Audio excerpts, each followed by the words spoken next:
우리 함께 말씀 보도록 하겠습니다. 함께 보실 말씀 빌립보서 2장 12, 13절 말씀. 우리 한 목소리로 합독하도록 하겠습니다. 함께 읽습니다. 시작. 그러므로 나의 사랑하는 자들아, 너희가 나 있을 때뿐 아니라 더욱 지금 나 없을 때에도 항상 복종하여 두렵고 떨림으로 너희 구원을 이루라. 너희 안에서 행하시는 이는 하나님이시니 자기의 기쁘신 뜻을 위하여 너희에게 소원을 두고 행하게 하시나니. 아멘. 예, 우리 기독교 강요 이제 2권 5장 우리 6절에서 11절까지를 우리가 이 시간 보도록 하겠습니다. 성경의 해석에 근거한 반론들에 대한 답변입니다. 이 주제가 성경의 해석을로 근거해 가지고 반론을 주고 있어요. 근데 여기의 반론은 우리가 큰 맥락을 먼저 보고 가면 은혜로 걷는 것, 은혜로 걷는 길에 대한 반론을 이제 계속 한다는 거죠. 왜 갑자기 은혜가 나오냐 했을 때 앞에서 계속 다뤘던 게 자유의지예요. 자유의지에 대한 오류들을 제거한 이유는 우리의 의지로 하나님의 것들을 하나님 앞에 나아가는 건 전혀 불가능하다. 우리 오전에 말했던 대로 1000년을 살아도 인간은 조금도 하나님 앞에 가까이 갈 수가 없다. 그 개념을 우리는 알아야 우리는 올바로 걸을 수 있거든요. 그래가지고 그것들을 말하는데 거기서 이제 자유의지가 방해가 됐었고, 이제 자유의지를 어느 정도 다룬 뒤에 지금 여기서 그 상식적 말고 상식의 근거에서 반박했던 거 말고 성경을 근거해서 반박하는 사람들이 있다라는 것들을 우리는 알아야 돼요. 근데 이건 좀 더 주목해야 될 이유가 뭐냐면 우리 안에서도 이런 오류가 계속 발생되기 시작 때문이에요. 이 말씀들을 대할 때 우리가 이렇게 대해버릴 수 있거든요. 그러니까 특히나 이 부분은 감탄이 나오는 설명들이 정리를 제가 어렴풋이 막 되고 됐다가 이렇게 막 이런 것들이 너무 깔끔하게 돼 있어서 정말 진짜 감탄을 부르는 그 지혜들을 엿볼 수 있었는데 우리가 그것들을 이 시간 좀 정리하게 됩니다. 그래서 한번 내용들을 보면요, 6절에서 먼저 이걸 설명합니다. 큰 내용을 잡는 거예요. 큰 내용을 잡는데 칼빈이 그 마음 상태가 좀 첫 문단에서 드러났죠. 아주 우스갯스러운 짓을 하고 있다. 굉장히 애쓴다, 쯧쯧쯧 뭐 이러고 있는 거죠. 너희들 이길 수 없어 절대. 이 안에 어떤 확신이 엿보입니까?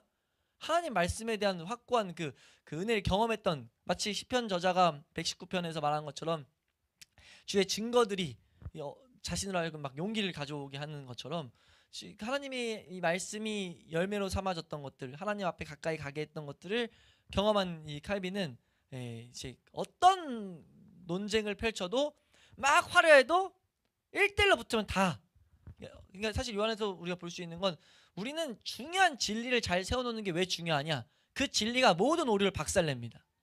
진짜 그래서 구원이 왜 중요하냐, 구원이 딱 쓰면 거의 모든 오류들이 정리되기 시작해요. 그래서 우리는 교회는 구원에 대해서 타협할 수 없는 거죠. 그래서 종교 통합주의 지금 하는 것들이 왜 문제냐, 구원에 대해서 타협하고 자꾸 뒤에 것들을 하자는 거예요. 그건 교회가 성립될 수가 없습니다. 그냥 오류에 대한 뭐예요? 지옥문을 열어두는 거예요. 헬게이트 오픈 이런 거 있잖아요. 다 들어와라 마귀야 뭐 이렇게 하는 거여서 그건 절대 안 된다라는 것들 우리는 이런 부분에 있어서 또 생각해야 될 줄로 믿습니다. 그래서 여기서도 395페이지 읽진 않을 건데 이렇게 그 첫 번째 문단 마지막에 그러므로 구태여 일일이 개별적으로 다 답변할 필요는 없다. 여러 구절에 대해서 한 가지 답변으로 충분하다라는 것. 여기서 한 가지 답변은 오직 은혜로 걷는 것을 이제 좀 강조하는데, 그들에 대해서 좀 더 우선 오류를 한번 말하죠. 이거는 읽어볼까요? 세 줄까지 오류니까. 그들은 계명들을 함께 읽습니다. 시작. 그들은 계명들을 자기들의 강력한 보루로 여기는 것 같다. 그들은 그 계명들이 우리의 역량에 알맞게 조정되어 있기 때문에 우리는 반드시 그 요구사항들을 이행할 능력이 있다고 생각한다. 네, 그러니까 지금 이렇게 딱 정리를 내린 거지만 사실 이런 모습이 왜 등장했냐라고 했을 때 내 힘으로 하려는 거에서 파생된 정리들이에요. 하나님을 향해 나아가는 데 있어서 자꾸 우리의 의지로 나아가게 하는 그런 경향이 우리 안에 심어져 있다고요. 그리고 그걸 부추기는 게 사실 계명이에요. 계명을 착각을 일으키게 하는 마귀의 공격이라고 좀 정의를 내린다면, 계명 자체가 나쁜 건 아니니까. 근데 계명이 언제나 우리 죄성이 딱 좋아할, 나 살아있어 이런 것들을 하게 할 만한 근거를 두죠. 그래서 그걸 딱 정리했는데 세 가지 부류가 나온다. 우리가 하나님께 향하게 하는 계명, 그리고 우리가 지켜야 되는 계명, 그리고 은혜에서 인내하게. 이거 세 번째도 되게 혼란스럽죠. 사실 근데 첫 번째를 명확히 해놓으면 두 번째 세 번째는 정리가 돼요. 6절에서 중요한 것은 율법의 역할을 우린 제대로 알아야 된다를 결국 칼빈은 먼저 정리하는 거죠. 율법의 역할이 뭐냐라고 했을 때 율법의 역할이 뭡니까? 그러니까 이들에게 논쟁을 많이 해줄 필요가 없어요. 율법 역할 정확히 알면 끝나죠. 율법의 역할이 뭡니까? 지켜라예요? 신약성경이 정확히 말하죠. 우리가 여기 성경 구절을 막 나열하는데 율법은 무엇이냐? 범법함으로 더하여진 것이라. 갈라디아서 3장 19절에 우리가 죄 가운데 그냥 더해지는데, 그래서 좀 더 설명하죠. 율법으로는 죄를 깨달음이니라. 3장 20절 율법은 뭐 하는 거예요? 죄를 깨닫게 하는 거예요. 율법이 없으면 죄가 죽은 것이다. 이건 무슨 표현입니까? 로마서 7장 8절 죄를 죄로 못 여긴다는 거죠. 우리가 근데 내가 죄가 있는데 율법으로 가려고 우리가 실제 좀 이따 좀 적용을 하겠지만 말씀을 지키려고 힘쓰지 않으면 죄를 못 깨달아요 우리가. 근데 반대로 말씀을 지키려고 온 힘을 쏟을 때 뭐가 됩니까? 죄들이 막 낱낱이 막 팍팍팍 막 드러난다는 거죠. 율법이 없으면 죄가 죽은 것이다. 율법이 들어온 것은 범죄를 더하게 하려 합니다 라고 지금 정확하게 그래서 설명하고 있어요. 예, 그러면서 우리 이건 읽을게요. 우리 396페이지 네 번째 줄 좀 저쪽에 오히려 율법은 세 줄만 읽겠습니다. 시작. 오히려 율법은 우리 자신의 연약함을 분명히 드러내기 위하여 우리의 능력보다 훨씬 높은 상태로 주어진 것이다. 율법에 대한 바울의 정의에 따르면 율법의 목적과 성취는 사랑에 있다. 네, 그러니까 먼저 알아야 될 개념 뭐냐? 율법은 뭐예요? 죄가 드러나서 은혜가 필요함을 보게 하는 도구예요. 다시 한번, 율법은 뭐라고요? 내 죄를 드러내서 은혜를 향해 나아가게 하는 도구입니다. 이 원칙을 세워놓지 않으면 율법은 무익하다 라고 이 문단을 맞춰요. 그러니까 우리는 이걸 잘 새겨놔야 되죠. 율법의 이 원리, 율법의 이 역할, 우리의 죄를 드러내서 은혜를 향해 가게 하는 것, 이걸 새겨놔야 모든 율법들 계명들은 우리에게 능력이 됩니다. 그러니까 우리가 그것을 잘 새겨놔서 율법이 능력이 되는 자리까지 우리도 나아갈 수 있길 소망합니다. 그래서 7절에 이걸 이제 좀 더 정리하죠. 왜 은혜가 어떻게 되냐라고 했을 때 하나님께서 율법을 지키도록 은혜로 도우신다고 그 원리를 정하셨기 때문이에요. 그래서 지금 여기서 이것을 좀 정리하죠. 우리 이 문단 396페이지 이 7절에 첫 번째 문단 밑에서 다섯 번째 줄 오른쪽 보면 율법은 우리가 행하여야 할 바를 규정한 다음, 찾으셨어요? 네, 읽겠습니다. 시작. 율법은 우리가 행하여야 할 바를 규정한 다음 곧바로 그것에 복종할 능력이 하나님의 선하심으로부터 나온다는 것을 가르쳐주고 있다. 그리하여 율법은 우리더러 이 능력을 받도록 기도하라고 촉구한다. 네, 율법은 분명히 하나님께 선하신 하나님에게로부터 나온다라는 걸 가르쳤다는 거죠. 그래서 율법은 우리에게 뭘 요구하냐? 이 능력을 받으라고 촉구한다는 거예요. 안 돼? 좌절하는 게 아니라 그냥 자백하고, 그래서 예수님 말했잖아요. 자백하고 은혜를 구해. 우리가 해야 될 신앙생활의 걸음은 그겁니다. 자백하고 항상 은혜의 자리로 나아가는 거예요. 근데 이 일에 있어서 그래서 칼빈이 말을 덧붙이죠. 만약 명령만 있고 약속이 전혀 없다면은 우리가 만약 이렇게 봐야 돼요. 우리가 정말 이 능력에 부응할 만한, 마치 오류자들이 말하는 것처럼 우리에게 힘이 있다라고 말했던 것처럼 한번 시험해 볼 필요가 있다. 근데 문제는 뭐 따져볼 필요, 시험해 볼 필요도 없는 이유는 뭐예요? 약속이 있다는 게, 약속을 하셨다는 건 그런 시험 할 필요 없이 구하면 되는 거죠. 왜 약속하셨겠어요? 이렇게 주시려고 하셨기 때문에 약속을 하셨다는 거예요. 그래서 약속이 있다는 것을, 약속을 알라고 지금 칼빈은 여기서 좀 강조하고 있습니다. 이 부분이 다 중요하긴 한데, 그래서 밑에 바로 나오죠. 세 줄 동안. 그러나 명령을 더불어 읽을까요? 시작. 그러나 명령과 더불어 하나님의 은혜의 도우심이 우리를 뒷받침하며 또한 우리의 덕성 전체가 거기에 걸려있음을 선언해주는 약속들이 함께 주어지고 있으므로 우리 자신으로서는 절대로 율법을 준수할 수 없다는 사실을 그것들이 충분히 입증해주고도 남는 것이다. 네, 우리가 그래서 잘 중요한 게 뭡니까? 이 약속들을 통해서 이걸 정확히 새겨놔야 돼요. 약속 외우셨냐? 안 되니까 하나님이 해주시겠다고 약속하신 거예요. 이걸 정확히 발견해야 된다는 거죠. 시도를 하지 말라는 겁니다. 잘못된 길로 가지 말라는 거죠. 그래서 칼빈이 여기서 우리는 더 이상 우리의 능력과 율법의 계명들을 상대적으로 저울질한 행위, 이거 하지 말라. 아예 그러니까 하지 말라는, 오전에 말했던 것처럼 우리가 조금이라도 내가 선해지려는 그런 마음을 품는 거, 아니면 선해지지 못해가지고 고민하는 거, 이게 남아있으면 내가 피로써 가까워지는 게 아니라, 하나님과 가까워서 신앙생활하는 게 아니라 계속 멀어지는 길로 가는 거예요. 그러니까 우린 이걸 정확히 새겨놔야 계속해서 날로 하나님 앞에 서는 거죠. 왜 우리가 하나님과 동행하지 못합니까? 이래서 동행하지 못했던 거예요. 우리 성경은 뭐라고 말합니까? 분명히 말하잖아요. 그리스도를 아는 지식에서 자라간다는 게 뭐예요? 하나님 말씀을 알아가는데 우리 힘써야 돼요. 그 은혜를 간구하는데 힘써야 된다는 거죠. 방향을. 근데 이제 자꾸 우리가 그것을 못하게 하는 게 내가 뭔가 칼빈이 중간중간 표현하는 것처럼 우리가 그리고 시편 119편에서도 봤던 것처럼 내가 뭐 하나 행위 딱 던져놓고 나 하나님 사람이에요 하게 만드는 게 마귀 작품이라는 거예요. 우리가 이 원리들을 정확히 알 수 있는 우리는 그 길에 계속 있어야 될 줄로 믿습니다. 그래서 칼빈이 여기서 하나님께서 우리에게 우리의 연약함에 따라서 이런 율법을 주신 게 아니라 우린 은혜를 필요한 존재여서 은혜를 향해 계속 다른 박질하도록 지금 이 약속을 주신 거예요. 그래서 이 397페이지 이 약속들을 보면 하나님의 약속들을 보면서 우리가 얼마나 준비되어 있지 못한지를 더욱더 깨달아야 마땅한 거예요. 그러니까 우리가 이 계명들 약속들을 보면서 난 진짜 은혜가 필요해, 은혜가 반드시 있어야 될 존재야 라는 것들을 계속 새겨야 됩니다. 그게 우리가 우리의 올바로 걸어가는 길의 내용이에요.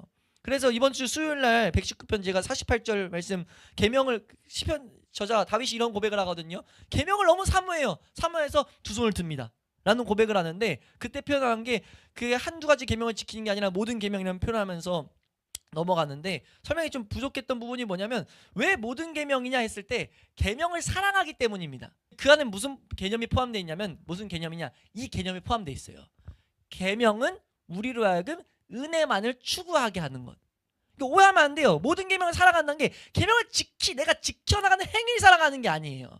계명이 나로 하여금 은혜 가운데 있게 하기 때문에 모든 계명을 납두는 거죠.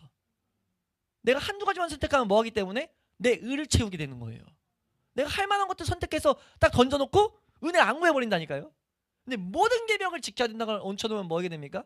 내가 법도들을 주의 법도들을 사모해서 법도들이 계속 있기를 그 얹어놓으신 의무들을 생각하면 뭐 하게 돼요?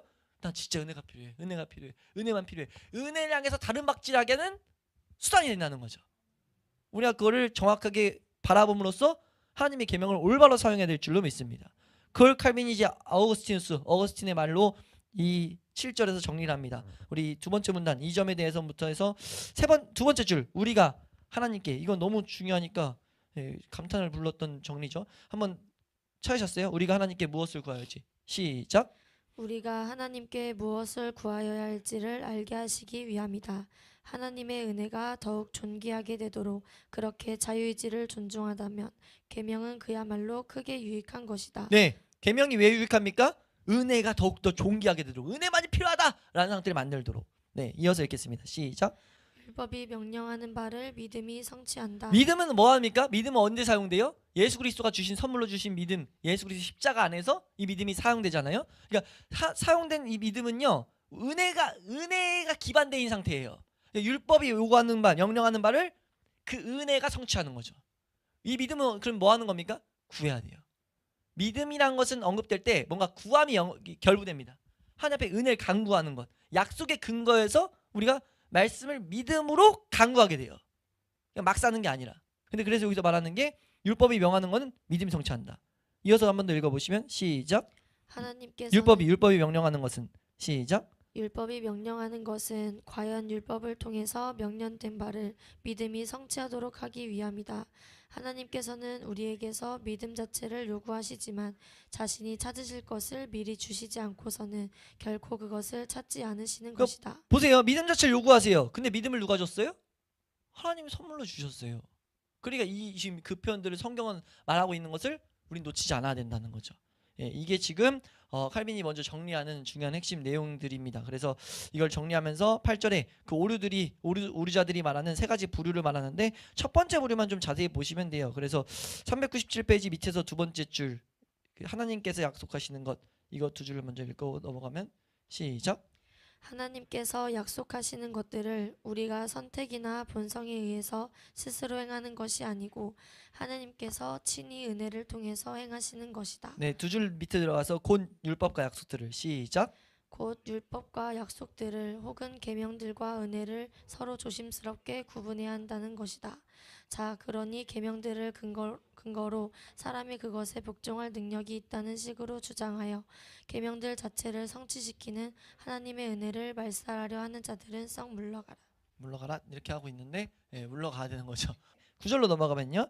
9절. 그래서 먼저 말하는데 반대자들 중에 좀 더 예리한 사람들은 이 모든 증언들에 대해서 트집을 이제 잡아요. 어떤 트집을 잡냐라고 했을 때 우리 399페이지 위에 문단의 아래 부분 우리에게 율법에 복종할 것을 요구하신다고 해서 그 때문에부터 찾으셨어요? 그 때문에 밑에 네 번째 줄 그 때문에 율법을 지킬 능력이 시작 그 때문에 율법을 지킬 능력이 우리에게 있는 것처럼 여기는 것은 전적으로 어리석은 생각이라는 것이다.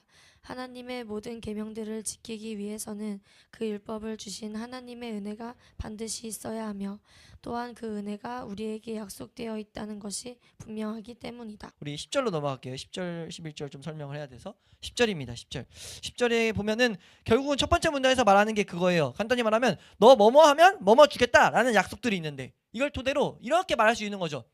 뭐뭐 하면 뭐뭐 주겠다라고 했으면 하는 거 아니야? 봐봐 이런 약속이 있다라는 거예요. 칼빈한테 이제 우리가 아무것도 안 한다고 은혜로만 걷는다고? 아 근데 이거 어쩔 거야? 뭐뭐 하면 복 준대. 그럼 이거 우리 기만하는 거 아니야? 이렇게 반박했다는 거예요. 그러니까 맞잖아요. 논리는 타당하잖아요. 이 내용만 보면 이거 하면은 줄게 라고 했는데 우리는 할 힘이 없대. 그럼 하나님 농락하는 거야 우리? 사람들 다 농락하는 거네. 그런 식의 우리를 그런 공격을 했다는 거예요 사람들이. 성경을 진짜 열심히 찾아보긴 했죠. 열심히 생각을 많이 한 거예요. 근데 문제는 그게 이 성경은 진리고 하나님이 유익이 주신다는 그 바탕에서 시작을 안 하니까 잘못된 사색으로 가는 거예요. 근데 우리가 유익을 찾으면 반드시 그 유익 메시지들이 있는 거거든요. 400페이지 세 번째 줄 마지막 문단의 세 번째 줄 이 점에 대해서는 이제 정리 정말 잘 됐는데 찾으셨어요? 이거 한번 잘 읽어보세요. 생각하면서 시작.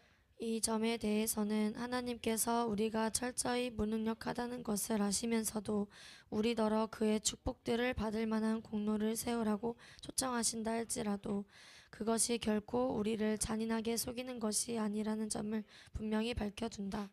약속들은 신자들과 불신자들에게 똑같이 제시되는 것이므로 그 두 부류의 사람들에게 각기 특별한 용도가 있는 것이다. 네, 이거 진짜 정말 중요한데 간단한데 너무 중요한 당연한데 너무 중요한 게요. 우선 우리는 이걸 밝혀둬야 돼요. 잔인하게 속이는 게 아니라는 것을 우리는 알아야 되죠. 뭔가 하나님의 역할이 있어요. 근데 그 역할을 제대로 구분하기 위해선 이게 지금 불신자와 신자에게 동일하게 주어지니까 다른 역할이 있다는 것을 우선 알아야 된다는 거죠. 이거 구분을 못 지으니까 불신자에 대한 생각을 이 약속이 불신자에게 어떻게 해당돼? 라고 하면서 신자들도 혼란을 겪어버리는 거예요. 근데 다르게 작용된다는 거죠. 너무 확실한 내용이거든요. 약속에 있어서 약속대로 하면은 복 주신다 라고 하는 것은 불신자에겐 다른 역할, 믿는 자에겐 다른 역할을 준다는 거예요. 그래서 그걸 정리해 놓은 게 이제 우리 여기 두 군데 다음 문단 401페이지 위에 다지만 우리 밑에 부분만 읽겠습니다. 그러므로 하나님께서 죄에 매여 있는 불경건한 자들 찾으셨어요? 밑에서 여섯 번째 줄 시작. 그러므로 하나님께서 죄에 매여 있는 불경건한 자들을 위하여 그의 약속들 속의 한 가지 법을 곧 그들이 악에서 떠나야만 비로소 그가 주시는 복을 받으리라는 법을 제시해 놓으신 것은 지극히 합당하고 당연한 처사인 것이다.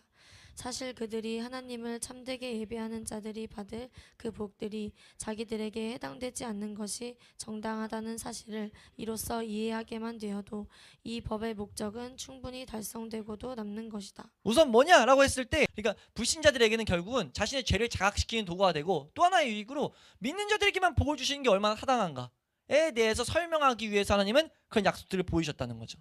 그리고 두 번째로 믿는 자들에게는 이 약속을 왜 주셨냐라고 했을 때 한마디로 말하면 이겁니다. 은혜 더욱 사모하도록. 그러니까 지금 이걸 401페이지 두 번째 문단에서 그러나 신자들의 경우에는 하나님께서 하나님의 은혜를 사모하도록 온갖 방법으로 그들을 감동시키므로 그가 그의 계명들을 통해서 이미 이루어두신 그 일을 또한 약속들을 통해서 이루어 하신다고 하는 것. 이건 모순 아니다. 모순 아니고 오히려 더욱더 은혜를 향한 갈망을 일으킨다.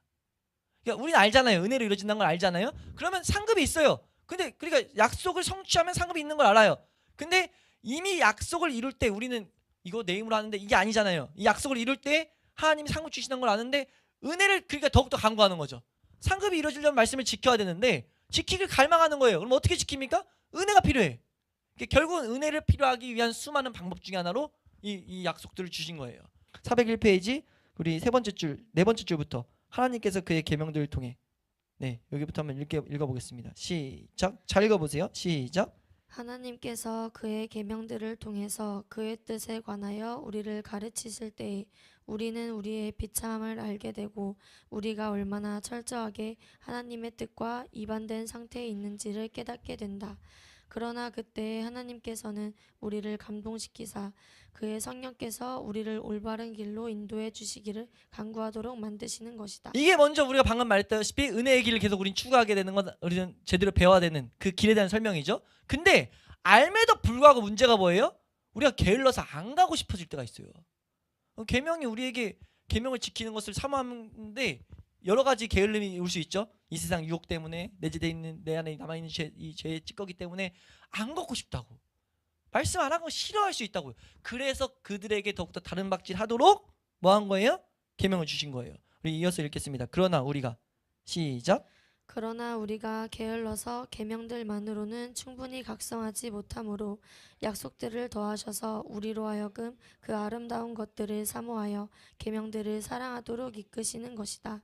의를 향한 사모함이 클수록 하나님의 은혜를 더욱더 열심히 구하게 되는 것이다. 네, 지금 이걸 우리는 정확히 새겨놔야 될 줄로 믿습니다. 왜 약속에 있냐? 약속에 대한 풍성한 묵상을 할 때 우리는 이 계명을 지키고자 하는 마음을 우리는 갖게 될 거예요. 그때 우리는 오류가 있으면 안 된다는 거죠. 계명은 철저히 어떻게 지키게 되는 거예요? 위에 읽은 것처럼 계명들을 통해서 우리의 비참한 것을 가르치고 은혜를 향해 가야 된다는 이 원리가 있어야 계명이 유익하게 쓸 수 있어요. 아까 7절에 말한 것처럼. 그러니까 우린 계명들 앞에서 철저하게 기준을 안 세워놨으니까 가끔 우리가 계속 딴 길로 가는 거예요. 그러니까 우선 우리는 정확하게 계명이 어떤 유익을 주는지라는 것을 정확히 알고 우리는 이 계명들을 향해서 하나님이 이렇게 다른 박질하도록 주신 말씀들을 우리 마음 가운데 잘 새겨놔야 될 줄로 믿습니다. 결국 이 11절 남았는데 11절 앞에서 11절을 보기 전에 6절에서 11절 내내 보면서 이 생각한 게 칼빈의 지금 중심이 뭐냐면요. 칼빈은 지금 시편 119편의 다윗처럼 계명이 얼마나 큰 유익을 낳는지 이미 경험을 한 거예요. 이 얹어놓으신 의무가 얼마나 신자들에게 은혜를 향해서 다른 박질한지를 경험한 거예요.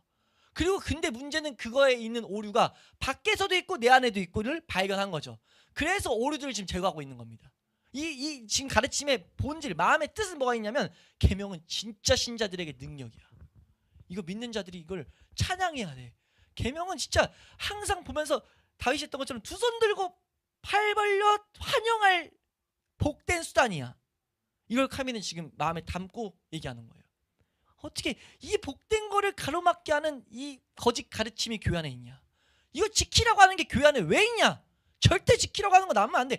계명은 지키라고 준 게 아니야. 우리 못 지킨다니까. 그래서 그걸 먼저 탁 뜯어내고 가는 거라고요. 우린 정확히 알아야 되죠. 계명은 우리의 무력함을 드러내는 게 역할입니다. 그게 정상이에요. 근데 마귀는 계속 참소하는 거죠. 뭐 해야 돼. 그래도 해야지. 그건 접근 자체가 잘못된 거다. 그래서 우리는 계명이 어떻게 해야 유익이 있는지 아까 7절에서 봤던 내용을 잘 새기고 달아야 될 줄로 믿습니다. 그래서 11절 보면 마지막으로 성경의 책망들을 이것도 이제 말하는 거예요. 책망들인데 이제 뒤에는 좀 더 봐야 될 내용들이 나오는데 두 절로 나눌 수 있었을 것 같았는데 아무튼 연결이 돼서 설명을 해요. 근데 이제 여기서 말하는 앞부분은 그거죠. 아까는 뭐뭐뭐 하면은 상 줄게가 있었다면 또 한 부분은 이렇게 말하는 거예요. 너 이거 뭐뭐뭐 못했으니까 너 뭐 벌 준다? 이 내용들에 대한 말씀이 쭉 나오죠. 너 이거 못했기 때문에 벌 주는 거야? 이거 어떻게 따질 건데?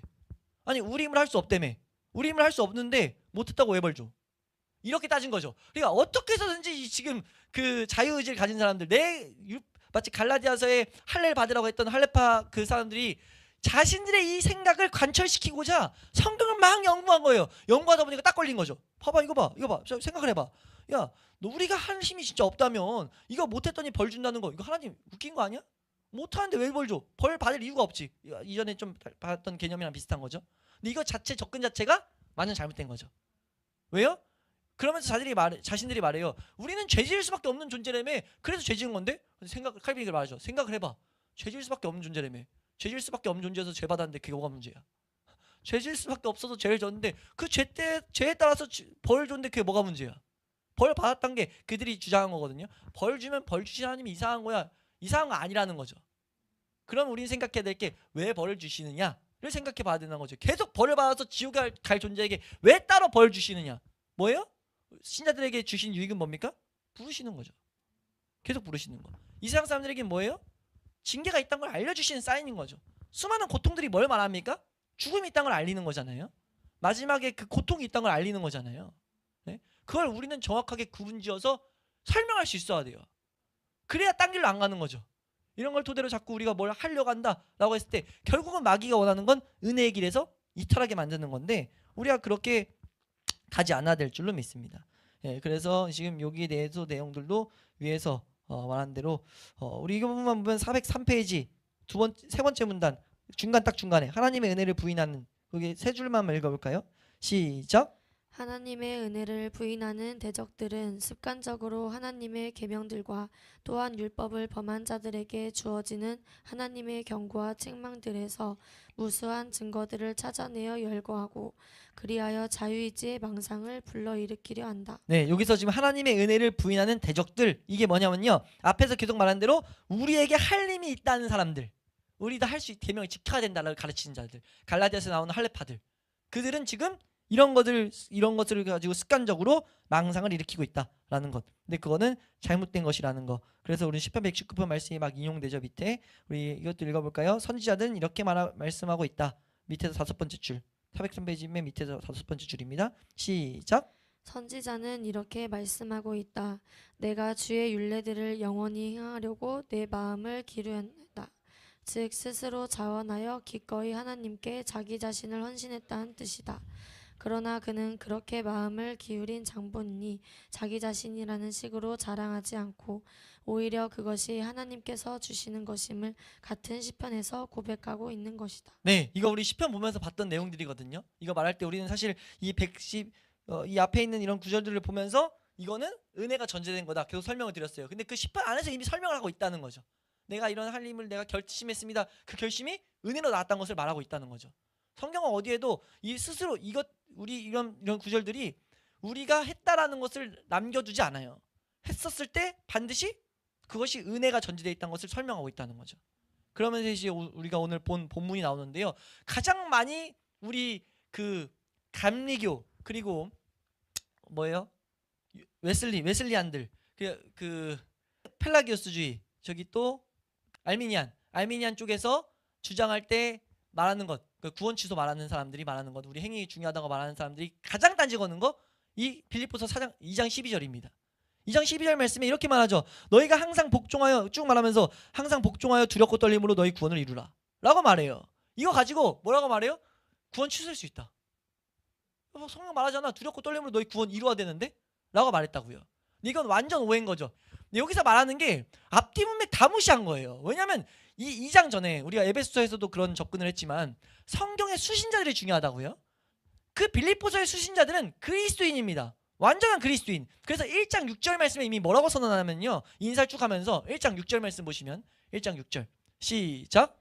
너희 안에서 착한 일을 시작하신 이가 그리스도 예수의 날까지 이루실 줄을 우리는 확신하노라. 아멘. 지금 여기 말하는 게 구원받은 자들이에요. 구원받은 자들에게 그 구원의 일을 이루실 걸 지금 이미 착한 일을 시작하셨어요. 그걸 끝까지 이루실 것을 바울은 확신하고 있어요.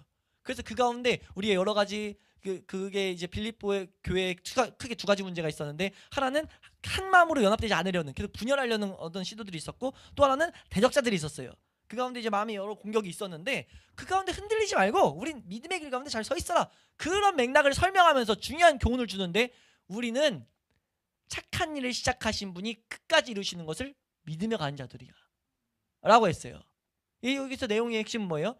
우리가 오늘 에베소서에서 봤던 것처럼 하나님이 이미 은혜를 주시고 주신 것을 가지고 계속 우리 살아가는 거예요. 그 개념을 좀 더 확장해서 말하는 게 지금 12절입니다. 2장 12절. 그래서 2장 12절을 혹시나 그 성경에 그 제목 적어놓은 거 보면 하나님의 흠없는 자녀로 살라 뭐 이런 것도 적어놓은 게 있거든요. 지금 이게 무슨 표현이에요? 자녀인데 흠없이 계속 성화돼 가라는 거죠. 여기서 그렇게 말해요. 그래서 이 12절 자체만 봐도 단어가 문장 구성이 어떻게 되어 있습니까? 그러므로 하면 시작돼요. 그러니까 성경의 접속사를 우리가 좀 잘 주목해서 봐야 되는데 그러므로는 뭐예요? 앞에 끌고 오는 거예요. 앞에서 뭐 말했는데요? 직전에 예수님의 희생을 말했습니다. 구원을 말하는 게 아니고 지금 이건 구원을 말하는 게 아니에요. 우리가 말하는 그 구원이 천국 가는 그 구원이 이루어지고 성취되고 취소되고가 아니에요. 지금 이건 있는 것을 성취하라는 거예요. 이루라는 단어 자체도 봐도 단어 자체만 우리가 나중에 강의할 때 보면 이거는 하나 이뤄져 가는 과정이에요. 그렇기 때문에 어떤 목적지, 주어진 게 있는 거죠. 그러니까 위에서 말한 게 하나님은 뭐예요? 하늘 보자 버리시고 내려와가지고 사람들과 같이 되셔가지고 지극히 뛰어난 이름을 줘서 예수 그리스도를 하나님께 영광을 돌리는 삶을 살게 하는데 그거 우리 살아가야 돼. 그 무슨 말입니까? 우리 가운데 수많은 방해가 있어도 우리는 하나님이 주신 은혜 가운데 그 은혜를 가지고 하나님이 완성시킬 그 자리까지 다른 박질해야 돼. 이걸 가르치는 거라고요. 그 일에 있어서 두렵고 떨림으로. 두려운 단어는 막 이거보단 경외의 의미가 담겨 있습니다. 하나님을 하나님으로 보면서 그 가운데 우리는 이제 그 가운데를 제대로 보다 보니까 그 가운데 떨림이 오는 건 무서운 떨림이 맞거든요. 근데 이제 그만큼 하나님을 경외하는 거죠. 하나님을 하나님으로 보고 있다는 것. 그렇게 하면서 우리는 이 구원을 완성시키는 자리까지 나아가야 된다. 나아가라고 지금 말하는 거예요. 그래서 말하는 게 뭐예요? 나의 사랑하는 자들아 라고 말하고 있다고요. 바울이 자기 있을 때뿐만 아니라 내가 있든지 없든지 너희의 구원은 이미 성취하셨으니 너희가 단지 죄 가운데 유혹 가운데 넘어지지 말고 하나님을 보고 휩쓸리지 말고 다른 말에 휩쓸지 말고 마귀에게 휩쓸리지 말고 하나님 보는 데서 시선 뺏기지 말고 하나님 보고 구원 이뤄라 라고 명했다고요. 그러면서 뭐라고 말하냐? 여기서도 명령을 했어요. 그러면서 뭐라고 말해요? 이 일을 해나가는데 13절에 그래서 이를 부연 설명하는 거예요. 13절입니다. 시작. 너희 안에서 행하시는 이는 하나님이시니 자기의 기쁘신 뜻을 위하여 너희에게 소원을 두고 행하게 하시나니. 걱정마 하는 거예요. 걱정마. 너희 그 두려움이 있을 수 있잖아. 두렵고 떨림을 하다가 넘어지면 어쩌지? 걱정마. 하나님이 계속 소원 넣고 하나님이 행하실 거야. 우리 결국 할 없다는 거죠. 하나님이 하신다는 거죠. 단지 우리는 부지런히 그 은혜의 길에 그냥 감사하면서 그 은혜의 길 가운데 서 있어야 되는 것. 시편 119편에 말하는 것처럼 그 은혜의 길 가운데 있어야 되는 것을 강조하고 있다고요. 그래서 칼빈은 이걸 설명하면서 이 404페이지 우리 세 번째 문단 보시면 성령께서 친히 홀로 보이세요? 이거 한번 읽어보겠습니다. 시작. 성령께서 친히 홀로 거룩하게 하시는 임무를 담당하시는데도 사실 우리는 우리 스스로 모든 더러운 것들을 씻으라는 명령을 자주 받는다. 요컨대 하나님께 속한 일이 우리에게 전가된다는 것이 요한의 말씀에서 분명히 드러난다. 하나님께로부터 나신 자가 그를 지키심에 자유의지를 주장하는 자들은 이 구절이 마치 우리가 보존되는 것이 절반은 하나님의 능력으로 절반은 우리 자신의 능력으로 되는 것처럼 말씀하는 것으로 오해한다. 사도께서 상기시키는 그것을 보존하는 것 자체가 하늘로부터 오는 것인데 말이다. 그러므로 그리스도께서도 우리를 악에서 지켜주시기를 성부께 구하신다. 네, 그러니까 악은 뭡니까? 결국 하나님의 은혜 가운데 있는 것이 아니라 자꾸 내 힘으로 살아가게 하는 것. 그러니까 우리는 알아야 돼요. 이 부분의 마지막이 뭡니까? 모든 인간적인 힘은 영적인 싸움에는 아무런 소용이 없다는 것을 간략하게 보여주고 있다. 결국 우리에게 지금 이 챕터에서 지금 이 6절에서 11절에서 말하는 게 뭐냐? 계명은 반드시 유익을 가져다 준다. 그럼 계명을 어떻게 유익으로 삼을 수 있냐라고 했을 때 은혜의 길로 인도한다는 그 역할 외에 다른 길로 가지 마라. 단지 또 계명은 반드시 성취돼요. 어디 안에서요? 하나님 안에서. 하나님이 행하실 거예요. 그래서 우리 뭐 하는 겁니까? 우리는 은혜를 구할 뿐이에요. 그러니까 계명을 날카롭게 세울수록 뭐 할 수밖에 없습니까? 매 순간 가운데 우리가 계명을 올바로 갖고 있다면 계명이 주는 유익, 내가 지키는 게 아니라 계명이 날 찌른다는 걸 본다면은 진짜 보는 거죠. 계명대로 지키려고 힘쓰는 거예요. 그러니까 우린 전제가 이거죠. 남자 모임 때 이 원리를 한번 설명드렸는데 우리의 신앙생활은 이거죠. 구원을 향해서 다른 박질하도록 해야 돼요. 구원의 은혜가 왔어요. 은혜가 온 자들은 우리는 하나님 알아가기를 힘쓰잖아요. 하나님 알아가기 힘쓸 때 전제가 있죠. 하나님을 알아가는 게 내 삶을 변화시킨다 라는 걸 우리 믿는다고요. 그래서 그 은혜가 공급되는 주일날 하나님 알아가기를 힘쓰고 알아간 지식을 향해 온 방향 설정을 해요. 그래서 나아가면 그게 날 변화시키길 우리 믿는 거예요. 믿는 것을 우리가 나타내는 게 뭐냐? 계명을 다 지키는 거죠. 계명들 다 세워놓는 거예요. 세워놓는 거. 그래서 지키다 보면 성취가 되면 이거 원리가 잘 세웠으면 성취가 되면 뭐겠어요? 하나님이 말씀이나 변화시켰다라는 그 원리가 발견될 거라고요. 그리고 반면에 대부분의 경우에서 말씀을 못 지켜요. 못 지킬 때마다 우리가 뭐 하겠습니까? 좌절하겠어요? 아니죠. 뭐 하겠습니까? 은혜가 더 필요하다. 은혜가 필요하다에 플러스로 자연스럽게 뭐가 오냐? 은혜가 필요해서 하나님 앞에 가야 되는데 죄가 부각됐어요. 그럼 마귀가 계속 한 일이 뭡니까? 참소한다고요. 죄가 있는데 어떻게 거룩하신 하나님 앞에 가? 근데 그 가운데 우리에게 있는 약속이 뭡니까? 오전에 봤던 것처럼 예수 그리스도의 피가 그 값 다 지불했다. 우린 그걸 믿는 거죠. 그래서 그 믿음으로 계속 나가는 거예요. 그리스도인의 삶이 매일매일 예수로 살아가는 이유가 뭐냐? 계명들이 있어야 예수로 살죠. 갈라디아서 3장에 말한 것처럼 모든 율법이 우리를 그리스도께로 인도하는 초등교사를 계속 한다고요. 계속 인도한다고요. 인도해서 우린 뭐 하는 거예요? 예수 그리스도를 붙들고 그 은혜의 공로를 힘입어서 담대히 하나님 앞에 계속 은혜를 향해 나아가는 거예요. 나 은혜가 필요합니다. 은혜가 필요합니다. 그래서 우리 저번에 한 말했잖아요. 우리 표현은 계속 요즘 반복해서 쓰는 것 같은데, 우리 이 묵상, 이게 올바른 묵상인데, 올바른 계명을 계속 생각하면서 어떤 계명을 지켜야 되지, 이 상황에서는 어떤 계명, 이 상황에서는 어떤 계명, 또 못 지켰네, 또 못 지켰네, 또 못 지켰네. 거기서 좌절이 아니라 그래서 은혜가 필요해, 그래서 은혜가 필요해, 나 은혜 주세요, 은혜 주세요, 은혜 주세요 할 때 마귀는 옆에서 계속 참소하고, 너 그래서 얼굴에 철판하고 있냐? 뭐라고 계속 참소하는데, 우리는 그리스도의 사랑에서 끊을 수 없다라는 언약 붙들고 계속 구하는 거예요. 피 흘리기까지, 그냥 괴로우면서 내 안에 이 괴로움 해서 피 흘리기까지인데, 그래서 어떤 목사님이 이런 표현을 쓰는 거 봤어요. 그 피가 우리 피냐? 우리 피, 물론 묵상도 있겠지만 예수 그리스도의 피가 우리 가운데, 실제 삶 가운데 흘려지는 그것을 볼 정도로 좀 그 대단히 복된 묵상 중에 하나로 봐요. 그러니까 계속 구하다 보니까 뭐냐면 예수 그리스도의 십자가만을 계속 붙잡는데, 근데 믿음의 선배들 중에 한 분이 그랬죠. 그 묵상 가운데 어느 순간 불이 딱 붙어버리면 내 안에 갈망이 타올라가지고 은혜만을 갈망하는 게, 그때 잔잔히 구했던 게 월요일날 아침, 점심, 화요일날, 수요일 막 이렇게 있다가 어느 순간 진짜 은혜를 갈망했던 게, 은혜만을 향한 내 불타는 마음이 팍 올라오는 순간 하나님이 그때 됐다 하시겠죠. 진짜 너가 은혜에만 굴복했구나. 그때 하나님은 한없는 은혜를 우리에게 주심으로써 어떤 은혜를 주시겠습니까? 뭐 다 이루어지는 게 아니라 하나님 아는 지식을 주신다고요. 하나님 아는 지식과 예수 그리스도가 이뤄놓으신 그 일들, 예수 그리스도가 함께 하시는 것들, 중보하시는 것들, 혹은 성령님이 함께 하시는 것들을 우리에게 부어주심으로써 그 아는 지식이 열릴 때 뭐 하게 됩니까? 그때 참으로 말씀으로 살고 싶다라는 결단들이 막 일어나면서 시편 저자가 했던 것처럼 그 결심이 나아가게 하죠. 그때 우리는 이 앞에 것이 철저히 돼 있다면 뭐 하겠습니까? 시편 저자처럼, 근데 나 잘하는 결단을 했는데도 날 아주 버리지 말아달라고, 이런 마음들을 고백하면서 걷지 않겠습니까? 그때 걸을 때 우리는 사람들이 어떻게 그렇게 걸었어? 내가 너희들 앞에서 단언하는데 난 나의 약한 것을 자랑한다 라고밖에 말할 수 없지 않겠어요? 난 날마다 죽노라. 이 동일한 고백을 우리는 진짜 우리 마음 가운데 우리의 신앙의 기반, 우리 길로서 고백할 수 있게 된다는 거죠. 우리 그리스도인은 이 길을 믿고 사는 자들이 그리스도인입니다. 그러니까 하나님을 믿는, 살아계신 하나님이 지금도 역사하시는 것을 믿는 자들이죠. 칼빈이 이 마음 가운데 담아서 이 길에서 이탈하지 않기를 바라는 것들을 우리도 잘 마음에 새겨서, 칼빈뿐만 아니라 사실 칼빈도 믿음의 선배들을 통해서 배웠던 거고, 사실 그 이전에 예수 그리스도가 세워놓으신 그 길, 그걸 우리는 정확히 알아서 길에서 이탈하는 그 악에 빠지지 않게 해달라는 그 예수님의 간구를 귀 기울이면서 살아갈 수 있는 우리의 걸음이 될 수 있기를 주의 이름으로 축원합니다.